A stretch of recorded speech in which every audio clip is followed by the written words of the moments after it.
Hello সবাইকে। আমার মনে হয় এই পিঠাটার থেকে সহজ পিঠা আর কিছুই হতে পারে না। এটা হলো সবথেকে সহজ পিঠা। চালটা আমি আগেই ভিজিয়ে রেখেছিলাম সকালবেলা। তোমরা চালের গুঁড়াও ইউজ করতে পারো। তো চালটা আমি মিক্সার গ্রাইন্ডারে একদম সুন্দর করে পেস্ট করে নিয়েছি। তাতে একটু নুন দিয়ে আর একটু জল দিয়ে ভালো করে একটা পাতলা করে ব্যাটার করে নিয়েছি। তারপরে একটা কড়াই, লোহার কড়াই গরম করে তার ভিজা কাপড় দিয়ে ভালো করে কড়াইটা মুছে একটু ব্যাটারটা দিয়ে একটু ঢাকা দিয়ে উপরে কিন্তু একটু জল দিতে হবে। সেটাই আমি এই ভিডিওটা দেখাতে ভুলে গেছি।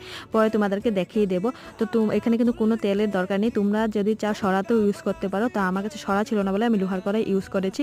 আরেকটা পিঠা রেসিপি দেখাবো আমি সেম ব্যাটার দিয়ে, কিন্তু এটা আজকে দেখাবো না, সেটা তোমাদেরকে কালকে দেখাবো। তো এই পিঠাটাকে তোমরা কি পিঠা বলো অবশ্যই কমেন্ট করে জানিও। আমরা তো চিতই পিঠা বলি। তো দেখো একটা একটা করে আমার পিঠাগুলো রেডি হয়ে গেছে। তো এখন গুড়টা রেডি করবো। এটা কিন্তু খেজুর গুড় দিয়ে বেশ ভালো লাগে খেতে।